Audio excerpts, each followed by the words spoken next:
Oi, gente, boa tarde. Começa agora mais um Participação Popular ao vivo aqui na sua TV Câmara. Eu sou Dini Moraes e vou substituir o Fabrício Rocha aqui no comando do programa nesta e na outra semana, enquanto o Fabrício curte aí um merecido descanso. Enquanto isso, nós vamos papeando por aqui, vamos discutindo coisas que tem tudo a ver com a nossa vida. Pra você ter uma ideia, o programa de hoje vai falar do nosso dia a dia, das condições das nossas cidades. Vamos lá, gente. Você já parou para pensar como é que está a situação da sua cidade na questão de infraestrutura mesmo? Você fica preocupada quando escuta algum tipo de notícia tipo essa, do desabamento de parte de uma rodovia aqui em Brasília, uma das rodovias principais daqui, né? Que caiu inteirinho, um bloco de um viaduto caiu inteirinho, caiu em cima de carro, por sorte não pegou ninguém. Você fica preocupado com esse tipo de situação? Porque assim, inaugurar a obra todo mundo gosta, colocar nome lá na placa todo mundo gosta, mas e a manutenção? Está sendo feita ou não está sendo feita?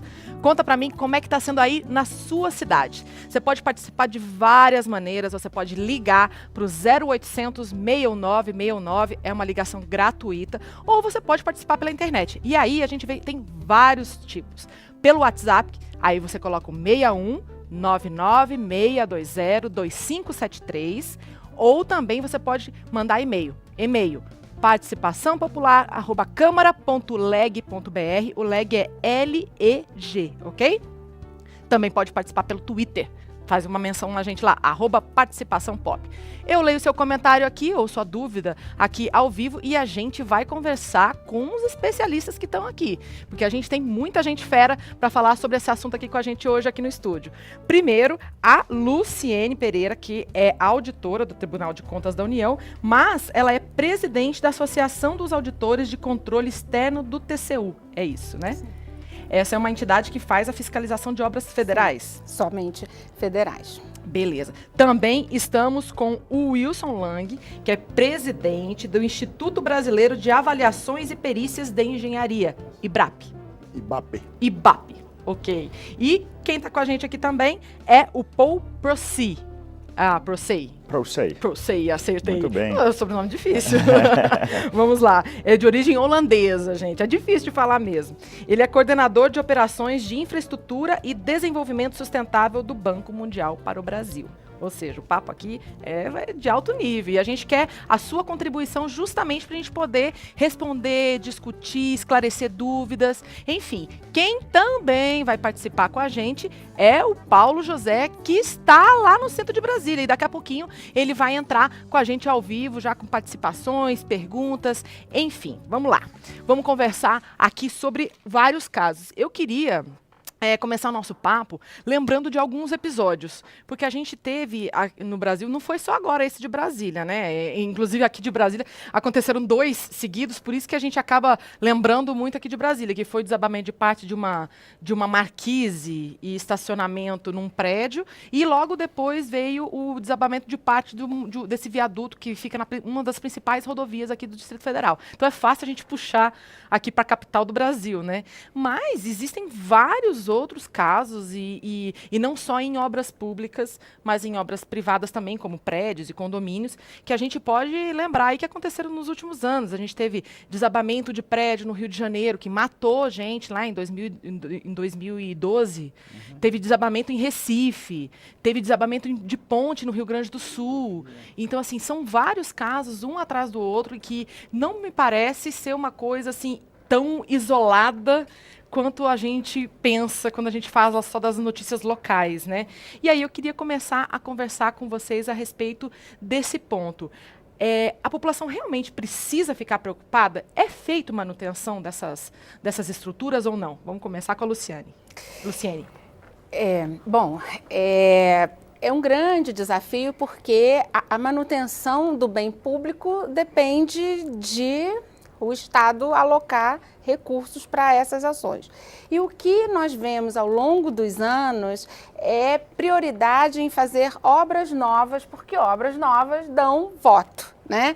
Você tem a cerimônia, inaugura, coloca o nome na placa, e a manutenção, em geral, é numa obra que foi feita por um outro gestor, né?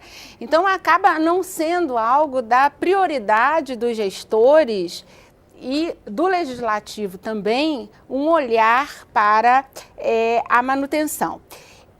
A Lei de Responsabilidade Fiscal, que é mais a área que eu posso dar uma contribuição maior, ela completa este ano, agora dia 4 de maio, 18 anos. As leis no Brasil, nós temos um fenômeno de lei que pega e lei que não pega. A LRF pegou em vários aspectos, né? Mas eu diria que essa parte da conservação é uma área da lei, é um ponto da lei que não pegou. Lamentavelmente, 18 anos após nós termos uma norma de finanças públicas que deve ser observada pela União, Estados e Municípios, o artigo 45 da lei que disciplina, eu não posso iniciar uma obra nova sem antes ter recursos para fazer a manutenção da outra. Esse dispositivo é como se fosse uma letra morta. Da União, vários estados, os municípios, então a gente precisa fazer realmente um debate com o Congresso Nacional, com os órgãos de controle, com a sociedade, para que se cobre do Legislativo essas medidas, porque você já tem lei. Né? Entendi. Então, seria cobrar. Meu ver, não está sendo seria ter uma cobrança maior em cima do cumprimento da norma. Porque já existe. Existe, há 18 anos. Pois é, e aí eu queria a contribuição do Wilson também, que trabalha numa entidade justamente de perícia dessas grandes estruturas, né? É comum, é recorrente ou não é recorrente? Existe a preocupação dos gestores quanto a isso? Vamos falar primeiro de estruturas públicas, né, que a gente pode dizer assim, que são viadutos, estradas, enfim, para depois a gente ir para estruturas privadas. Veja bem, o IBAP é uma instituição sem fins lucrativos que congrega engenheiros, arquitetos, agrônomos, profissionais da área tecnológica, técnicos e tecnólogos. Ela tem debatido muito, se colocado à disposição da sociedade para contribuir neste processo. Nós fizemos um estudo, que eu trouxe até a parte frontal dele, sobre viadutos no Brasil inteiro, tá certo? Mostrando que este problema de manutenção é um problema muito sério, né? E ele não é muito sério episodicamente porque eu ia consertar, mas não consertei. Não, existem outras questões que nos parecem muito mais significativas, né? E eu diria que o Estado, nas suas configurações estadual, municipal e federal, ele perdeu a capacidade de pensar e de aprender. Ele não aplica as normas técnicas existentes, ele terceiriza o serviço sem os cuidados necessários para que haja uma fiscalização efetiva. O exemplo disso foram os viadutos, a passarela do Rio de Janeiro, Tom Jobim, quer dizer, a empresa que projetou a passarela esqueceu de um detalhe técnico.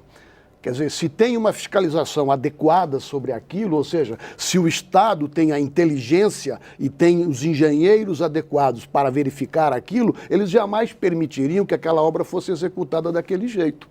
Então, a questão fundamental é que o Estado, que tem 5 obrigações básicas, né? Educação, segurança, saúde e infraestrutura para o desenvolvimento, ele esqueceu essa infraestrutura. A engenharia não existe, ela existe episodicamente, porque vai fazer uma licitação, vai preparar um edital, alguma coisa desse tipo, e depois, durante a obra, nada mais acontece.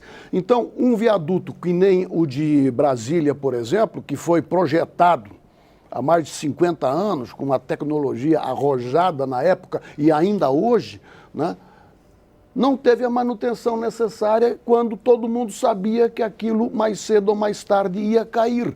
E aquele foi apenas o primeiro que caiu, tá certo? Se nada for feito, vai cair mais coisa, entendeu? Então, é preciso que o Estado tenha a percepção de que essas questões que a senhora coloca de custeio são fundamentais para a sobrevivência da sociedade.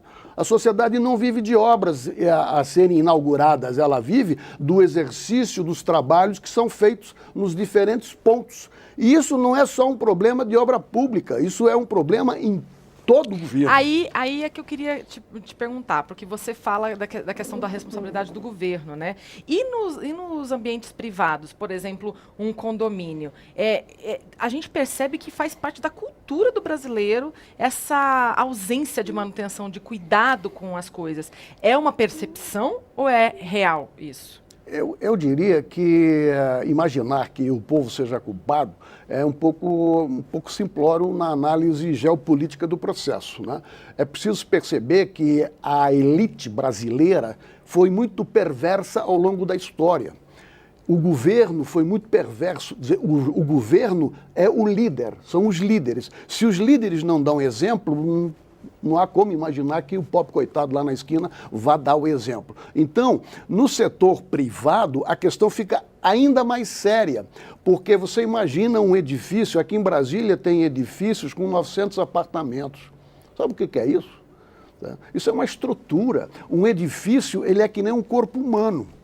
Ele tem pele, que são os revestimentos, ele tem cabeça, ele tem uma estrutura que digamos, a estrutura óssea do corpo. Quer dizer, você pode fazer uma análise patológica entre o corpo humano e um edifício. Então, imaginar que um síndico assume a responsabilidade sobre esse edifício sem ter uma assessoria, sem ter uma assistência de um engenheiro para isso, né? E eu digo engenheiro porque é o engenheiro, e aí estou falando todos os profissionais, né? É quem entende daquilo. Ele olha para uma fissura, para uma rachadura, ele sabe o que aquilo significa, ele sabe alertar. Então, há 10 anos atrás, quando o GDF foi alertado de que aquele viaduto especificamente tinha sintomas, tinha patologias sérias que mereciam um conserto urgente, ele...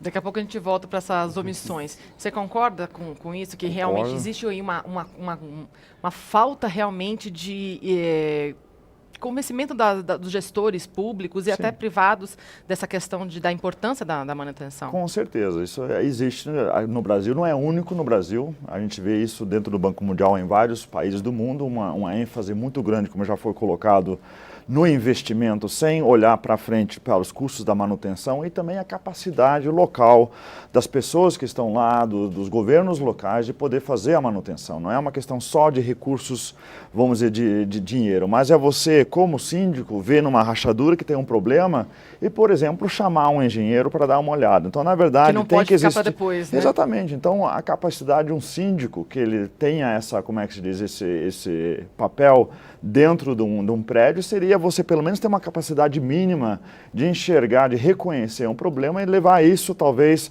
a um órgão público. Então, eu acho que é uma questão também de você olhar para as capacidades a diferentes níveis de governo, também a nível privado, do que você precisa para fazer essa manutenção. Mas tudo começa por esse incentivo muito grande de você investir em coisas novas. Quando a gente olha, o Brasil tem um déficit muito grande comparado a outros países do mundo.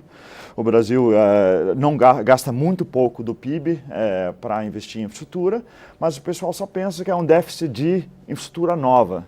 O maior déficit está na manutenção. 60% do déficit de investimento não é fazer rodovias novas, fazer infraestrutura nova, é você fazer a manutenção do que você tem agora. Nossa, isso é um dado, para mim é um dado novo e é uma coisa muito relevante. Porque muito relevante. Se 60% da falta de investimento se refere à manutenção, com certeza. Realmente é uma coisa e é um muito pouco grave. Você mudar o olhar que a gente trabalha muito no banco, de você não enfatizar, a infraestrutura não é um fim, é um meio. Você tem que melhorar um serviço de transporte, um serviço de água e esgoto, um serviço de energia, e dentro desse serviço você tem a infraestrutura tomando um papel de melhoria. Então, se você quer melhorar o serviço de transporte, não é necessariamente construindo algo novo, mas você fazer uma coisa, vamos dizer, funcionar melhor.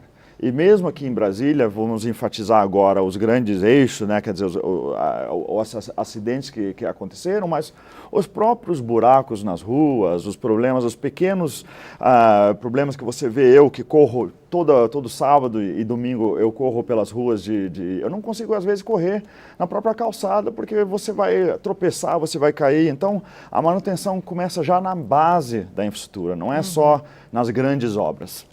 Pô, eu vou chamar o Paulo José, que está lá na rua, e ele justamente está com participação aí, né, Paulo? Boa tarde. Boa tarde, Dini. Boa tarde a todos. Olha, nós estamos aqui na frente de um shopping muito antigo aqui da cidade. Muita gente diz que, inclusive, essa é uma área que exige muita manutenção também. Mas eu estou aqui com o Igor, bancário, aqui do BRB, do Banco Regional de Brasília, que fica muito pertinho da área onde houve o desabamento lá do trecho do viaduto. O Igor teve uma Hilux de propriedade dele totalmente destruída. Ela ficou com uns 2, 3 palmos de altura, né, com aquilo. Qual foi a primeira sensação que você teve, Igor, quando você viu o carro naquela situação?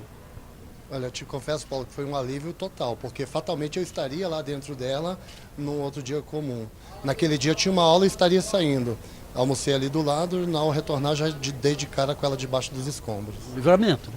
Livramento 100%, um susto muito grande, e depois a ficha vai caindo, a gente vê como é o perigo de ter acontecido tão próximo. Pois é, mas aí a gente acredita que morando numa cidade a gente tem segurança para transitar pelas vias, para estacionar um carro debaixo de uma estrutura de concreto, porque a gente está habituado a agir assim, a gente não fica se questionando o tempo inteiro. No seu caso, você teve até uma agilidade boa, você estava me contando aqui do GDF, para poder recuperar os danos. Graças a Deus não houve dano físico com ninguém, ninguém se feriu, ninguém morreu. Mas no resto do Brasil parece que a situação é bem diferente da sua. Tem uma promessa aí de em 30 dias vocês receberem já uma indenização pelos danos aos bens que foram destruídos. Como é que você, Igor, vê a situação em âmbito nacional? Provavelmente não há essa agilidade toda pelo resto do país, né? É verdade, Paulo. As informações que a gente tem é que a Procuradoria-Geral do DF aqui, em acordo com o TJ, Distrito Federal e o governo, esses 3 entes mais o cidadão afetado, esperam resolver essa questão toda em 30 dias. Essa é uma questão que está no novo Código Civil e que prevê a conciliação antes mesmo de haver a judicialização. Ou seja, quanto menos processo na justiça, melhor para o trâmite geral. Uma vez que o governo reconhece a necessidade de fazer e não fez, e o cidadão não pode ir prejudicado porque paga seus impostos em dia, e aí tem que ter o rápido retorno do governo para demonstrar agilidade nesse momento. Agora você me dizia antes que ficou muito aliviado também, porque você costumava ficar dentro do carro, estudando inglês, etc. Aproveitava que ali era tranquilo. Foi uma sorte danada, vamos convir, né? Bom, primeiro, o livramento de Deus, que a gente acredita muito, e segundo, estatisticamente, um viaduto não cai toda hora, né? A gente tem notícia daquele de Belo Horizonte, há uns 3 anos atrás, mas se você for imaginar de forma estatística, você fica debaixo de qualquer viaduto. Não é um estacionamento irregular, há que se diga isso, porque lá haviam as marcações e em 12 anos que eu parava naquela vaga especificamente, nunca tive nenhum tipo de multa de estacionamento. Então, assim, você confia que a estrutura ela seja forte o bastante, minimamente para proteger o cidadão. Ô, Paulo. Obviamente. Sim, Dini, diga. Eu tenho uma pergunta para o Igor. Ele vai voltar a estacionar debaixo de viaduto alguma vez na vida? A Dini, eu não sei se você ouviu, né? E aí, vai estacionar? Como eu falei, estatisticamente o viaduto não anda caindo toda hora aí. Assim como o avião é um grande meio de transporte e estatisticamente também não cai, estacionar debaixo do viaduto, se for vaga regular e o viaduto estiver liberado pelo governo, eu não veria problema nenhum. Por incrível que pareça, Deus protege e, obviamente, você tendo a liberação do Estado para aquela vaga e a estrutura estando, obviamente, devidamente liberada, né? Eu penso que não há problema em relação a isso. Tá bom. Nós temos especialistas, Dini, que estão lá no estúdio. Você teria alguma pergunta a fazer para eles, do ponto de vista dessas questões estruturais, por exemplo, você sentiu não vou dizer na pele, mas sentiu no bolso, digamos assim, por causa do prejuízo. É verdade. Eu tenho uma curiosidade, tanto para o especialista do IBAP quanto o outro senhor, os gestores públicos, até por carregarem o nome de gestor público, deveriam ter lá na sua cartilha de deveres a cumprir um plano de manutenção de obra pública. Ao final do seu mandato, ele deveria mostrar que foi feita uma manutenção. Bom, eu tenho 10 viadutos na minha cidade, eu tenho 20 pontes e elas foram devidamente inspecionadas. E, assim como ele precisa da liberação das suas contas junto ao TCDF, o plano de manutenção de obras públicas iria dar ao gestor público um ok para a sua gestão, pelo menos em relação às obras, né? Aí, Obrigado, fica Igor. A sugestão. pergunta fica aí para o pessoal que está no estúdio, Dini. Tá bom, obrigada, Paulo. Obrigada também ao Igor aí por ter participado aqui com a gente. E fica aí a sugestão, né? Antes de eu repercutir a sugestão dele com vocês, eu vou convidar você a participar com a gente. Vamos lá. Conta pra gente como é que está a sua cidade. É feita manutenção aí, tanto nas estruturas privadas, digamos assim, tipo condomínios, enfim, escolas particulares, ou até nas públicas mesmo, viaduto, ponte, estradas. Como é que está a manutenção aí onde você vive? Tem alguma dúvida pra gente? Manda também, não tem problema. Vamos lá, eu vou passar o WhatsApp, que você pode passar só uma mensagenzinha. Código 61, porque a gente está em Brasília, 996202573, 996202573. Pela internet também você pode mandar um recadinho pelo Twitter, só fazendo a menção pra gente, @participaçãopop, sem cedilha e sem tio, porque é internet, né? E também pode mandar um e-mail, participaçãopopular@câmara.leg.br. Pode também ligar, né? 0800 6969, ligação gratuita. Liga lá, deixa seu recadinho que vem aqui pra gente no estúdio. Sua dúvida a gente responde na hora. Eu quero participar, já quero agradecer a participação do Lucien Aguiar, lá de Santa Catarina. O Lucien mandou, inclusive, uma sugestão para a gente dar uma olhadinha nos vídeos que estão circulando lá nas redes sociais de Florianópolis, lá entre as pessoas que moram em Florianópolis, que ele disse que mostra o deterioramento das bases que sustentam as pontes Pedro Ivo Campos e Colombo Salles, que ligam o continente à ilha, né, lá de Florianópolis. Obrigada, viu, Lucien, pela sua participação aqui no Participação Popular. Você também pode mandar, viu? Estou esperando o seu regadinho. Eu vou aproveitar essa deixa para o Lucien aqui para fazer uma outra pergunta para vocês, assim que vocês repercutirem o que o Igor falou. Luciene, você falou que já existe a previsão legal de que os gestores precisam fazer manutenção. Essa sugestão que ele deu de haver, de fato, ali uma cartilha ou uma espécie de cronograma dizendo, olha, você é obrigado a fazer isso e tem que ser apresentado no final do mandato, isso já existe ou é viável de ser criado? Então, eu não preciso nem esperar o final do mandato, né? Porque o que está na lei? Que antes de se encaminhar anualmente o projeto de LDO, você tem que mandar um relatório, né? O Poder Executivo, o governador, o prefeito tem que mandar um relatório para o Legislativo, exatamente apresentando as obras de manutenção que precisam ser feitas. Por quê? Porque é a Lei de Diretriz Orçamentária que faz a distribuição daquilo que é prioritário. Então, eu já tenho esse mecanismo na lei. O que falta é cumprir a lei. Então, o que eu acho que existe espaço para os tribunais de contas, porque a gente não representa só o Tribunal de Contas da União, a gente tem uma associação nacional, a NTC, que eu sou diretora também, e temos um trabalho nacional com os auditores de controle externo. O que precisa ser feito, né? Uma interação maior do tribunal com esses resultados dessas auditorias, que verifique, inclusive, esse relatório que o Poder Executivo deve encaminhar anualmente à Casa Legislativa para que possa inserir essas ações como ações prioritárias na Lei de Diretrizes Orçamentárias. E aí, quando você for elaborar o orçamento anual, essas ações elas têm que ser contempladas. O que não está funcionando? É isso, quer dizer, o Tribunal de Contas não está exigindo esse relatório, aqui do DF exigiu, mas de vários entes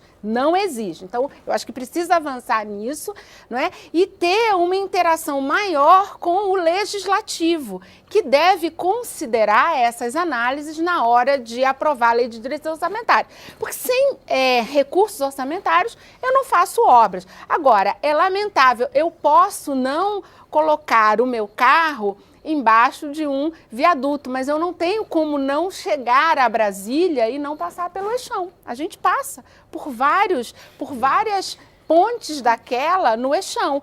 E todos nós que moramos aqui, sempre que passa a cada quilômetro no eixão, eu penso, será que vai cair? Assim, é essa a sensação que a gente fica, não é? E que precisa, e que tem os meios, e que precisa o legislativo dar uma resposta para esse tipo de situação de vulnerabilidade da nossa infraestrutura. Então, na sua opinião, é o legislativo que tem que cobrar mais, apertar aí as rédeas aí. Ele precisa priorizar essas ações na LDO para que seja garantido orçamento e que force o governador a fazer esse tipo de obra de forma prioritária. Uhum. Agora, gente, a gente tem que lembrar aqui, né? Porque assim como o Igor falou, aqui não teve nenhum ferido, né? A gente está falando de vida, né? A gente Mas tá falando de poderia vida. Por ter. exemplo, lá em BH, que foi Belo Horizonte, que foi o incidente que ele lembrou da queda de um viaduto lá em Belo Horizonte morreram 2 pessoas. Existe um estudo aqui, ó, do Diário de Pernambuco, que eles fizeram um levantamento há 2 anos lá, eles estavam mostrando que foram 11 pessoas mortas nos últimos anos, só com queda de edifícios. Mas aí, Dini, se você me permite, eu acho que precisa separar esses casos que são obras novas e que têm falhas de projeto, de execução. Que é o caso de Belo Horizonte. Que é o caso de BH, que é o caso da Tim Maia lá no Rio, da ciclovia que caiu. Eu acho que são coisas diferentes, não é? O nosso viaduto que caiu aqui não foi erro de projeto e da construção, porque ele já tem isso foi bem observado, eu acho que realmente precisa são 2 coisas separar diferentes. esses episódios que ocorreram. Agora, só uma última perguntinha.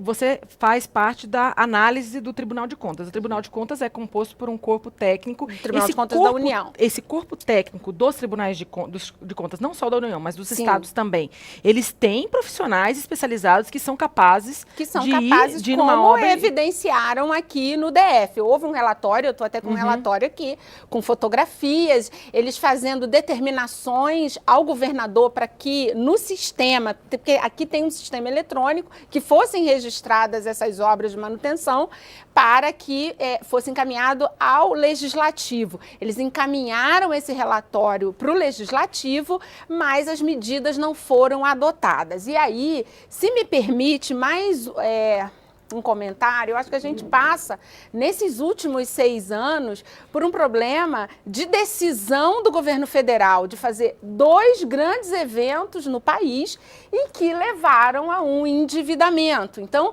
houve aporte de 1 bilhão e 700 milhões para esse estádio e, obviamente, não sobrou dinheiro para fazer as obras de manutenção. Então, que é o bem provável que o Paul falou agora há pouco, que esses aspectos, nessas cidades que foram sede de Copa, né, e o Rio de Janeiro, que está numa crise enorme, né, porque ainda teve um outro evento internacional, é óbvio que isso tem impacto nas outras ações prioritárias para o cidadão, mas que não estão sendo priorizadas. Então, eu acho que o Congresso também precisa rever esses mecanismos dos gestores assumirem esses compromissos internacionais que vão exigir um aporte de recursos que não necessariamente aquele Estado tem a condição de fazer sem comprometer a manutenção depois, inclusive de outras obras. Né? Não, isso é uma questão também muito de planejamento, né? Novamente, voltando à questão de como você vai melhorar um serviço de transportes, por exemplo, você realmente precisa de nova infraestrutura ou não? Então, na verdade, o Brasil perdeu um pouco essa capacidade de planejamento, né, de você prever as obras necessárias, né, de investimento e daí também, dentro daquele planejamento, prever o que você precisa de manutenção. E esses casos que você coloca, e voltando ao que eu já tinha falado antes, se você olhar para a manutenção assim regular das ruas, das estradas, quantos acidentes ocorrem no Brasil anualmente por causa da má manutenção? Então, provavelmente, esses números que você vê, que são os números talvez dos grandes acidentes que a gente vê, é muito maior ainda de pequenos acidentes que ocorrem, né, de um carro que talvez saiu da pista por causa de má drenagem. Então, a manutenção realmente tem um papel muito importante na própria economia e no impacto.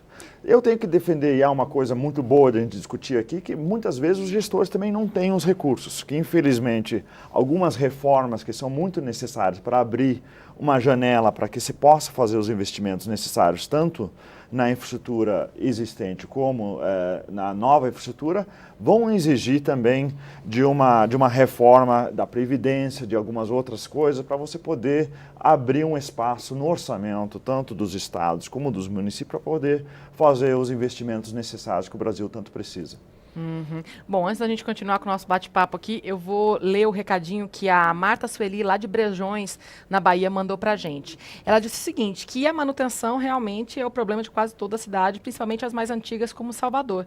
E seria realmente o certo a começar até das moradias, né? Muitas estão em condições precárias, porque isso custa dinheiro.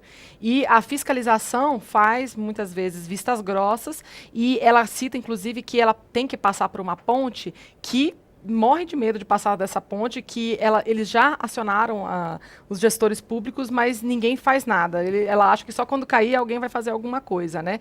E outra coisa, inclusive ela disse que tem medo de passar por viaduto, em cima, embaixo, enfim. Agora, ela faz um comentário que tem tudo a ver com o que você falou agora, Paul, que é justamente a falta de dinheiro. Que a manutenção, inclusive, das moradias, as pessoas não fazem porque falta dinheiro. Então, geralmente, quando tem dinheiro, né? A pessoa, quando falta dinheiro, aí acaba que não faz nada. Obrigada, viu, Marta, pela sua participação aqui. Tem uma outra pessoa que participou com a gente, essa foi por telefone, pelo 0800 6969, você pode ligar também. Vamos lá, foi a Tânia de Souza Batista, ela não disse de onde. Ah, peraí, eu acho que eu li errado aqui, peraí, meu diretor está avisando. Foi a Adriana Almeida de Lima, perdão. Também não colocou de onde que ela é. Mas ela diz o seguinte, que na cidade dela não existe manutenção nas construções, confirmando o que a gente fala, né? Porque realmente difícil a gente constatar isso, né? Também não é uma coisa que o cidadão... Não, será que o cidadão tem condição de ver isso? Vou perguntar isso para vocês daqui a pouquinho. O que mais me preocupa é sobre uma reportagem que eu li no jornal que informava exatamente sobre as condições precárias da ponte de Igapó, pois corre o risco de desabar. Os governantes negligenciam a restauração dessa ponte. Onde é que fica, será essa, hein? Ah, em Natal, no Rio Grande do Norte. Obrigada, viu, Adriana, pela sua participação. E eu vou, inclusive, aproveitar a sua participação para perguntar aqui. Tem o cidadão como perceber que essa manutenção está sendo feita mesmo, ficar mais de olho, exigir mais do governo? E aí eu te pergunto, Wilson. Eu gostaria de fazer algumas observações rápidas, né, em cima do que a doutora Luciane colocou, que procuram demonstrar aquilo que eu estou dizendo, que o Estado perdeu a capacidade de pensar, quando você fala em planejamento, né? Perdeu a capacidade de aprender, tá certo? Porque a engenharia que deveria ser usada não está sendo usada, tá certo? Então, mas tem algumas questões que são importantes no que ela diz. O orçamento do Estado é uma peça de ficção, doutora. Mas não deveria ser, né? Pois é, mas esse então... é o comentário até que eu ia fazer, mais tarde, justamente. Então, pronto. Você prioriza lá, mas no final, na prática... Então nós temos um problema. Nós estamos admitindo, o Brasil inteiro, as lideranças todas, as elites todas admitem que o orçamento é uma peça de ficção. E aí? Eu pergunto, o que o cidadão tem que dizer? Será que o orçamento do operário também é uma peça de ficção? Não, não é. Esse é o primeiro aspecto. O segundo aspecto que eu queria colocar, doutora, tem lei que pega e tem lei que não pega. O senhor que tem uma experiência no mundo, existe outro lugar no mundo em que tem lei que pega e tem lei que não pega? Como é que a gente pode admitir uma estupidez dessa? Se está na lei, tem que ser cumprida. Se o tribunal tem que verificar se aquilo foi feito ou não, ele tem que fazer, ele tem a obrigação de fazer, ele é pago para fazer, e muito bem pago, tá certo? Então, essa é uma questão que... o que nós estamos falando? Nós estamos aceitando coisas normais. Ah, não tem dinheiro para consertar a ponte do Igapoba, então a ponte vai cair.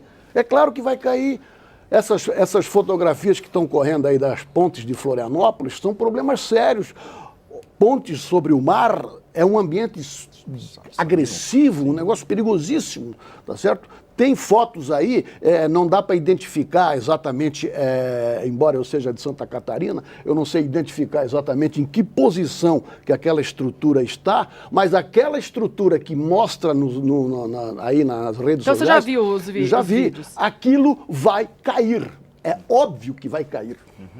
Tá tá certo? Toda a armadura está exposta, toda corroída, todo o concreto desagregado, vai cair, aquilo ali vai romper, tá certo? Quando é concreto armado, ele dá aviso. Né? Você tem um edifício, trinca um pilar, você sabe que aconteceu alguma coisa, o prédio não vai cair ainda, tá certo? Agora, viadutos, que são peças em concreto protendido, o concreto protendido não avisa, ele não, entendeu? Não é a dorzinha no braço que o infarto avisa que está acontecendo, não. Ele não dá aviso, ele simplesmente faz pum, quebrou e caiu. Tá certo? Então, a questão Mas da... houve sinais antes, tanto que o Tribunal de Contas do DF, ele fez o registro no relatório em 2012. Ele apontou e disse que ali era uma obra de manutenção urgente. Isso está no relatório, eu tenho o relatório aqui. Não, veja bem, eu não sei se foi o primeiro ou o segundo, mas o primeiro relatório que a Nova Cap fez sobre os viadutos em Santa Catarina foi a Nova Cap que fez. E eu fui o coordenador do grupo, tá certo? A Nova Cap aqui do Distrito Federal? A Nova Cap.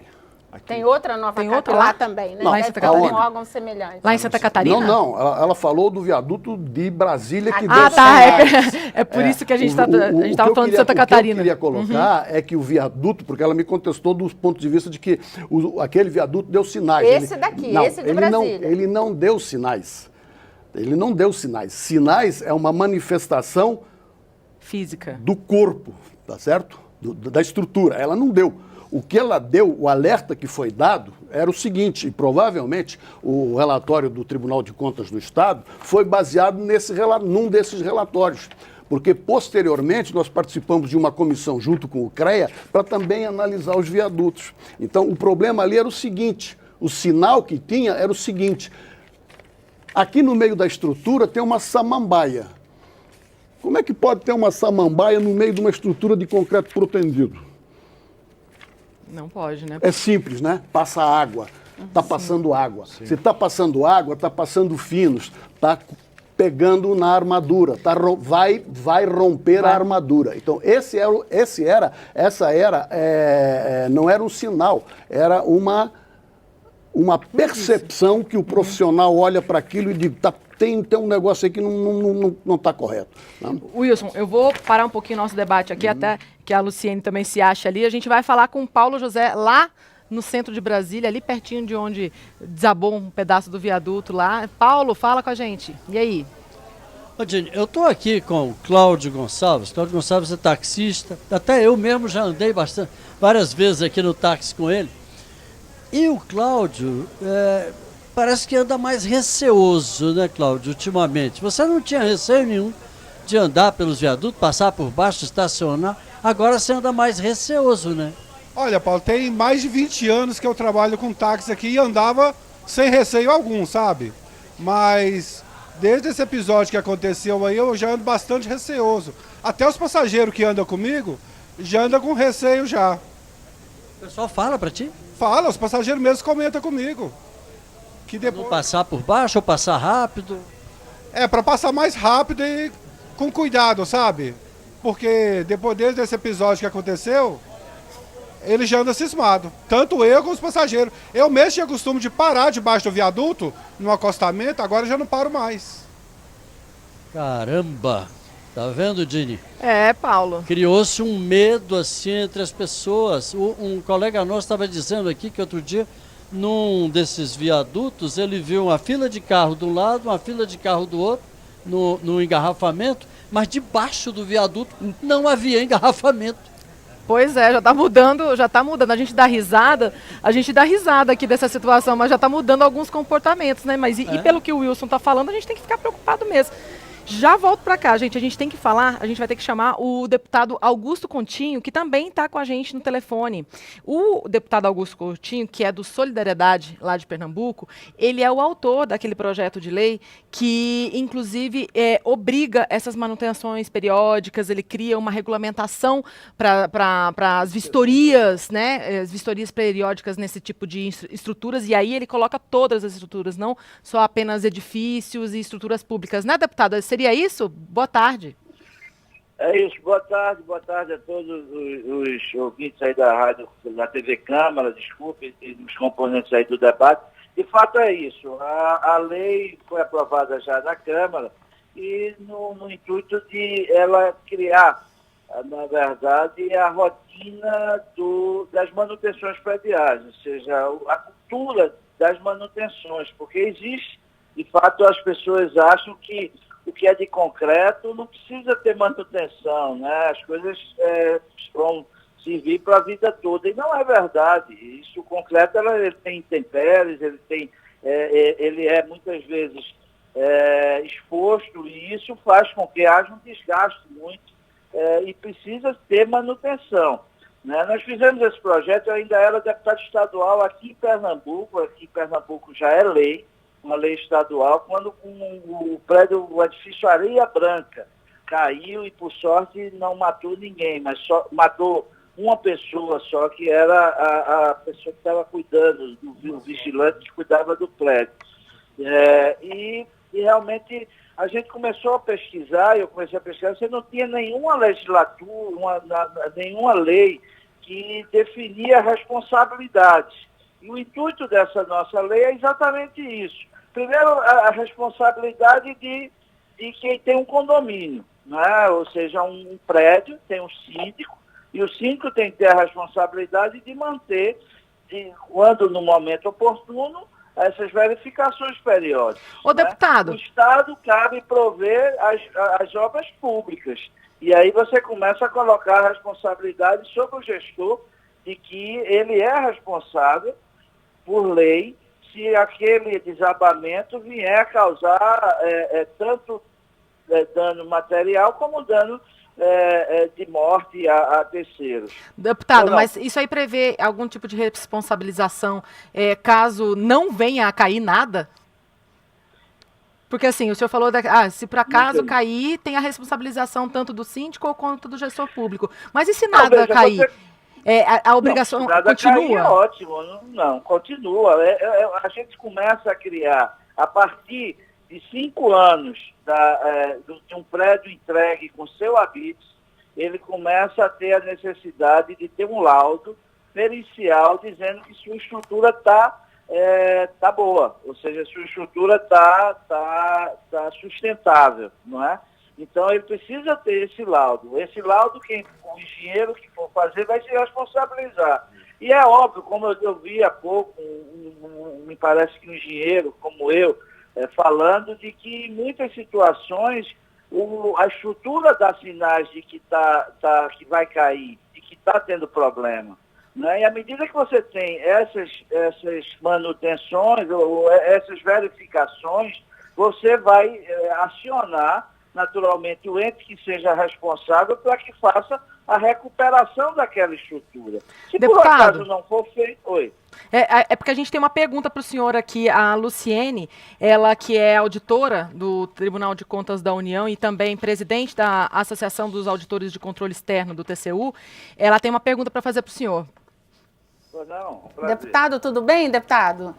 Tudo bem, querida, e você? Bem, o senhor que tem uma atuação forte aqui nas consultorias, na Comissão de Orçamento. O que a gente pode fazer na União para que esse relatório que o Poder Executivo deve encaminhar junto com a LDO, com as obras de manutenção, venha efetivamente? Porque isso não tem ocorrido, deputado. O que a gente pode fazer na União? Porque a União precisa ser o exemplo para os estados e municípios. Se a União não faz, fica muito difícil a gente acreditar que um município de 10 mil habitantes vai cumprir a norma. O que a gente pode fazer no âmbito do governo federal?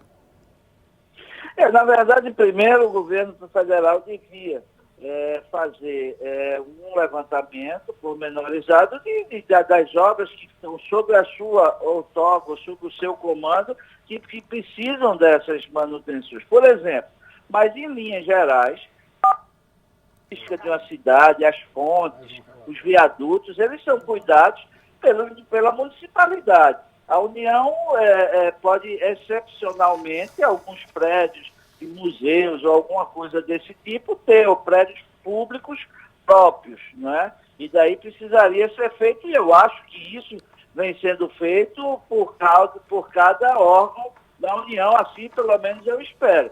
O que a lei faz, na não estão verdade, chegando ela... ao Congresso Nacional para que ele possa priorizar as ações de manutenção. Isso não tem chegado ao Congresso Nacional.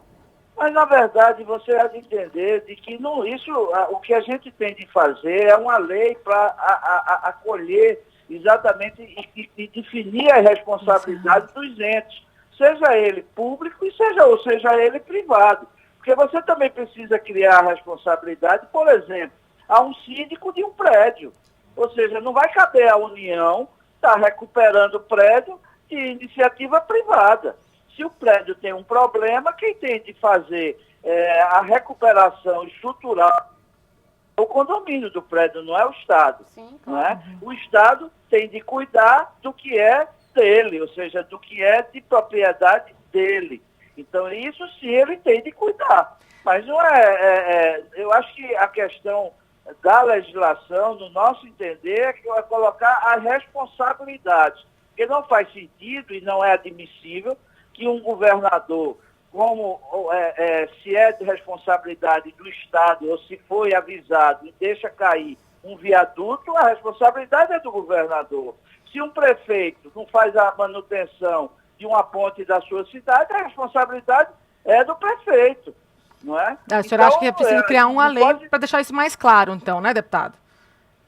Não entendi. É que precisa, então, o senhor defende que é preciso criar, então, uma nova lei para deixar isso bem claro, bem delimitado. Sim, mas dessa lei é a nossa lei, é o que a gente apresentou, que foi aprovado na Câmara, entendeu? Você cria rotina, você cria responsabilidade. Por exemplo, tem alguns casos, como aconteceu no Rio de Janeiro, há cerca de 3 anos atrás, esqueço agora o nome do prédio, um prédio que caiu completamente, trouxe junto dele mais 2. Não sei se você se recorda disso. E isso ocorreu porque depois se foi verificar uma reforma que estava sendo feita, a revelia, ou seja, de qualquer autoridade de engenharia que certificasse de que não mexia na estrutura, se tirou parede e aí o prédio caiu e puxou mais 2 juntos. Então você começa a ter responsabilidade. Isso você também não pode chegar e querer colocar sobre o Estado essa responsabilidade. Tá certo, deputado. Queria agradecer a participação do senhor. O senhor está aí em Recife? Uma pergunta para ele. Estou em Recife indo para o aeroporto. Tá vindo para Brasília, então? Aonde está o Oi, Brasil. delay 6 dele? horas, se Deus quiser, eu chego aí. Tá bom. Obrigada, viu, deputado? Boa viagem, então, até daqui a pouco. Um abraço. Até mais. Tchau, tchau. Obrigada. Wilson, você perguntou onde é que está o projeto dele de lei, né? Ele foi aprovado já aqui na Câmara e ele está tramitando lá no Senado Federal. Já foi aprovado aqui e agora está lá. Inclusive, eu estou com ele aqui. Depois, se você quiser, até dou uma cópia dele para você. Eu quero, porque tem um outro projeto de lei de iniciativa, no primeiro momento, do então senador Crivella, sobre inspeção predial. Tá certo? Eu participei, o IBAP participou de várias audiências públicas aqui na Câmara dos Deputados, até numa semana que caiu uma parede aqui numa escada, aqui não sei aonde, e aí eu usei o exemplo da parede para mostrar o que estava acontecendo, e a lei parou. A lei está parada na Comissão de Constituição e Justiça, né? Esse é um outro problema que o Estado tem que se dar conta, né? De que 80% ou 70%, para ser assim bem simpático, da Constituição de 88 não foi regulamentada. Tem muitos artigos então tem ainda que discutir no judiciário, né? Então você tem assim, por exemplo, o TCU montou uma equipe de engenharia capaz, treinada especificamente para entender dessas coisas. O Tribunal de Contas do Estado, do DF e territórios, também montou uma equipe de engenharia, mas isso é aqui no DF, minha doutora. No resto do país não é assim. Os tribunais de contas não têm essas equipes de engenharia, tá certo? Vários Então, têm, né? então a questão Pernambuco tem. Eu inclusive, vários tenho uma estados participação aqui que está, inclusive, falando disso aqui, ó. Por exemplo, o César, que mandou um recadinho pra gente pelo WhatsApp, ele está lá de Arcos, Minas Gerais. Obrigada, viu, César, pelo seu recadinho. Ele está dizendo, olha, nossas instituições fiscalizadoras não atuam bem como deveriam, seja na parte das licitações ou das manutenções. Na opinião dele, então, ainda está a desejar a fiscalização, né? E eu vou aproveitar, gancho aqui que eu peguei o recadinho para já passar vários outros que mandaram recadinhos para a gente. Você também pode mandar. A gente está nos minutos finais do programa, mas se você quiser registrar aí, manda lá para a gente. Um WhatsApp é 6199-620-2573. Você pode ligar também para a gente no 0800 6969. Tem também e-mail, participaçãopopular@câmara.leg.br e pelo Twitter, @participaçãopop, tudo junto, tá, gente? Provavelmente o que não der pra gente falar aqui, a gente encaminha para os nossos especialistas e responde depois, ok? Bom, vamos... gente, não posso esquecer, a gente também está ao vivo no Facebook e no YouTube, se você quiser acompanhar a gente aí pelas redes sociais. Vamos lá. O Vicente de Paulo, lá de Presidente Olegário, Minas Gerais, pessoal de Minas hoje participando em peso, hein? Legal, muito obrigada, viu, gente, pela participação. O Vicente, ele diz que ele sugere que façam uma revisão na estrutura da rodoviária do plano piloto. Pois é, ele registrou Minas Gerais aqui, mas está falando do plano piloto aqui em Brasília, porque sente tremores quando passam os veículos, mas acho que isso é normal, né? Normal. O pessoal que é engenheiro aí pode falar. Vamos lá. Quem também participou com a gente foi o Valdomiro Trento, lá de Santos, São Paulo. Ele diz o seguinte, que no país há excessivos privilégios no Poder Executivo, Legislativo e Judiciário e é possível fazer reformas se não houver retirada de privilégios que são imorais, amorais e, portanto, são ilegais, sem uma constituinte exclusiva. Ele já está falando da questão de prioridades aí, né, que inclusive foi até você, né, Wilson, que falou agora há pouco dessa questão de prioridades que se dão no orçamento, né? Você também falou, né, Luciene? Enfim, vamos de novo lá no Paulo, aí eu volto com vocês para a gente fazer a última rodada, que o nosso programa, infelizmente, está acabando. Vamos lá, Paulo, e aí, tá com mais alguma participação aí, Paulo? Dini, eu estou com o professor Antônio Nepomuceno, ele é professor aposentado da UNB, tem mestrado, doutorado lá em Madrid, na Espanha, justamente nessa área de desgaste de concreto. Eu queria saber o seguinte, professor, nessas condições em que a gente tem os prédios sem manutenção, sem revisão, etc. O que a gente pode esperar? Outras tragédias como essas? Ou há como conter isso com algum tipo de tratamento? Em princípio, a gente pode retardar esses problemas. Em alguns casos, não tem solução, que a recuperação é muito cara e às vezes é mais barato demolir mais rápido do que fazer uma recuperação. É lógico que em Brasília nós temos um problema da proteção devido a ser patrimônio cultural da Unesco. Então isso tem que ser levado em consideração. Mas a gente pode estabelecer programas de manutenção e que, com certeza, a gente vai buscar soluções para conseguir retardar essa degradação do concreto. E isso passa, quer dizer, para essas obras mais antigas, que foram feitas com as normas antigas, por a exigência de um processo de manutenção. Porque as obras novas, teoricamente, já pela nova norma, elas têm que já cumpre esse protocolo com mais exigências. Ela tem que ser construída com o concreto adequado para cada ambiente onde ela estiver situada. Por exemplo, Brasília é uma cidade, aqui nós estamos no centro do país, Planalto Central. Agora, e as cidades, aquelas que estão à beira-mar? Que tem o problema da maresia, que corrói, a gente sabe que é um problema extremamente sério. Exatamente isso. São duas coisas, as principais coisas que podem levar a uma estrutura à ruptura é a degradação do concreto, principalmente pela modificação das suas características de pH pelo CO2, e no caso das obras à beira-mar, nós temos as duas coisas. A possibilidade de carbonatação, que a gente chama de carbonatação do concreto, e a penetração dos íons cloreto. Aí é mais grave ainda. Nós, felizmente, aqui em Brasília não temos isso. O problema do cloreto que está presente no ambiente e vai penetrar. Então, em Brasília, nós não temos isso. Nós só temos a carbonatação.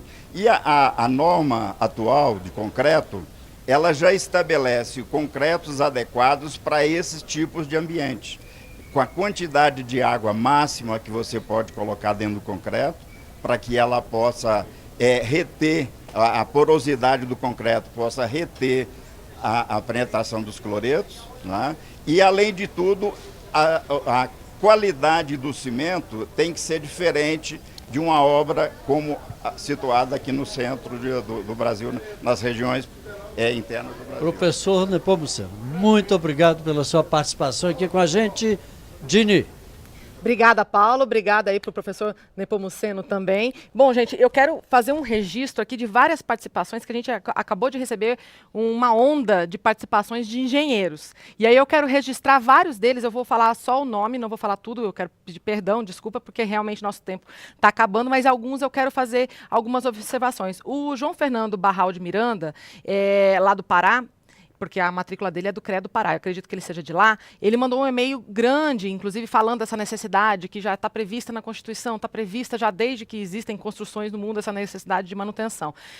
Depois a gente encaminha o seu e-mail para os nossos convidados aqui, eles respondem você, tá? Porque o e-mail está muito grande, realmente não vou conseguir ler. Mas vamos lá, tem o João, ele inclusive mandou um WhatsApp, ó.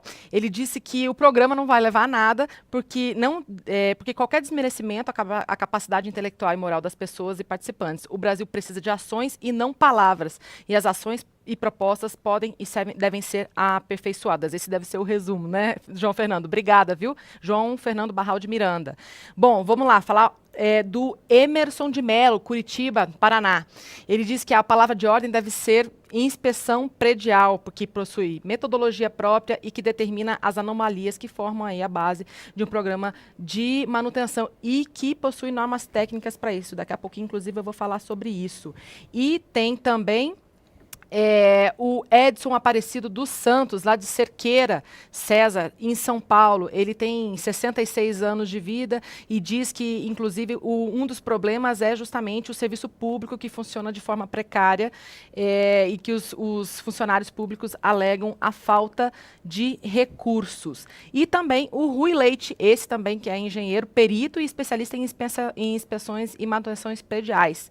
Ele diz que o cenário brasileiro é de pouco conhecimento e prática de manutenções. A responsabilidade muitas vezes fica a cargo de leigos e a cultura do improviso predomina. Gente, não consigo ler tudo aqui porque são vários deles, mas eu queria agradecer a todo mundo que mandou recadinho para a gente. Eu vou falar da norma técnica, porque também tem uma pergunta da Karine Moreira aqui de Brasília, que ela está citando uma norma técnica, aí, uma norma da NBR-CREA, que obriga a fazer as manutenções adequadas em cada monumento. E aí eu pergunto, né, para vocês, porque uma norma não é uma norma técnica, ela acaba que não é lei, né? Ela não tem peso de lei. Por mais que ela oriente, ela não tem peso de lei, é isso? Na verdade, ela não é uma lei, mas o arcabouço jurídico do país faz com que ela tenha essa conotação. Então, de fato, você tem que cumprir as normas técnicas, tá certo? E isso o Estado ainda não se deu conta.